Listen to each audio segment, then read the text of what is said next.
I was at the back, with the safety scissors and the glue, because they were just trying to keep me entertained at school, because I felt written off. So I was just put in special needs, I was just like a thick kid. If you were special needs, then you had a different coloured top to your folder.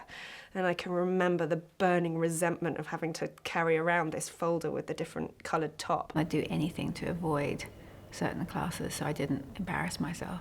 So I used to go and hide in a cupboard.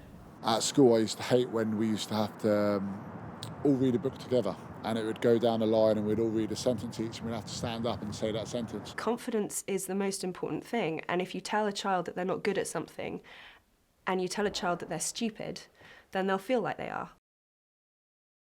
Every single classroom should be equipped and ready and knowledgeable about what is dyslexia and how do we serve and support students that have it. Because without question, no matter if you're in one of the highest performing schools, public or private, or in a struggling school, without question, you're going to have dyslexic students. As so many dyslexics have gone through years of education facing adversity, as they're witnessing their same-age peers achieve many things much quicker and easier than they are. So as an educator, it's really your responsibility to make sure that you're providing a positive and encouraging classroom. Time is the best gift a teacher can give a dyslexic student. Allow them to think, to work through a problem before you call on them. Never, ever ask a child to read aloud if they're not comfortable doing it.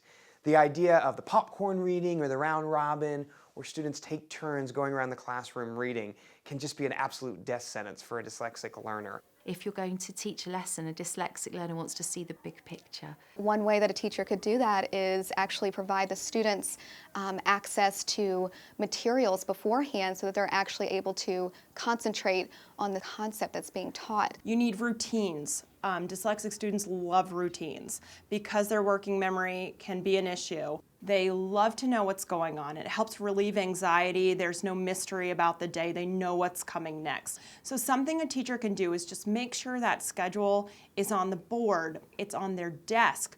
The student could take a picture of it if they have a cell phone or an iPad or anything like that. Everything we do for a dyslexic learner benefits all learners. A phonics multisensory approach hurts no one, helps everyone, and can be transformative for a dyslexic learner. I ask the kids to let me know what type of learner they are. Would they want to watch a video to learn all about frogs? Would they want to touch a frog? Would they want to read about a frog? And that information lets me know how I can best present the information to them. You have to give children these opportunities, and you have to know what children need to do to learn, and you have to empower them by giving them that in the classroom. When we're practicing spelling, we use simultaneous oral spelling where the students will actually be tracing each letter with their finger while saying the letter and sound aloud, and then we'll underline the word and say the full word aloud as well, which allows for not only the tactile way of learning, but they're also auditorily hearing the word and the letter sounds aloud as well, so they're able to make those connections. We always try to use fun mnemonics or sayings to remember spellings of words. You could be clapping out syllables or even playing hopscotch, jumping from each number. How many syllables do you hear in a word? You can also be using song and dance. The neurons in the brain need to get a little bit excited, a little bit active for there to be sort of a connection made, a bridge made for understanding to happen.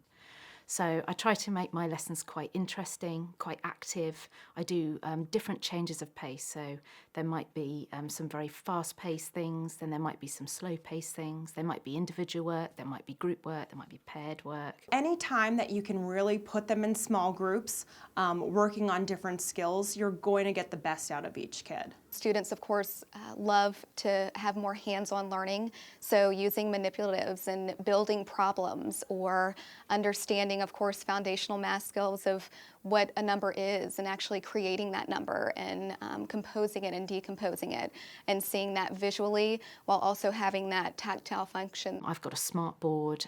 We might use interactive games and exercises. There's lots of really good websites that children can work on which reinforce the work that we've been doing. Assistive technology is essential for our dyslexic students. It's not an option, really.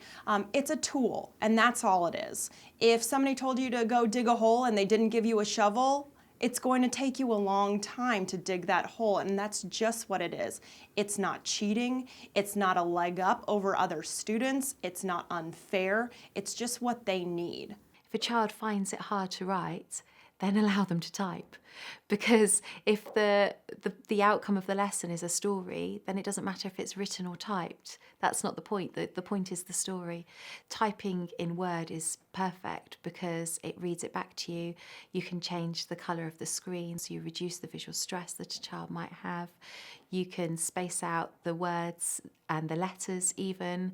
If a child reads using syllabification, you can split the words into syllables so a child can read back their own work. And if they can't read it back, they can have it read back to them by the computer, and then they can hear when there's a mistake. Technology should be welcomed in a classroom with open arms. It really helps you individualize the learning for your students. It allows the students to present in different ways, and you can really access what they know or what they're learning. Teachers need to know how to teach children who are dyslexic.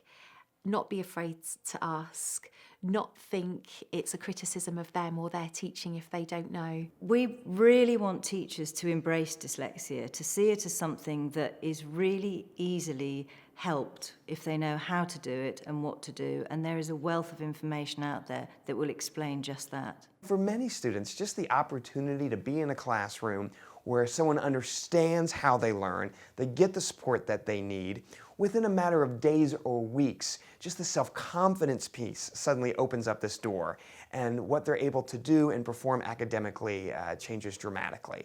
If education is a challenge for a child with dyslexia, you need to understand how to educate them so that it isn't a challenge, so that it's fun, because it's not that they're stupid, it's not that they're not capable. They just need to learn how to enjoy the process of learning.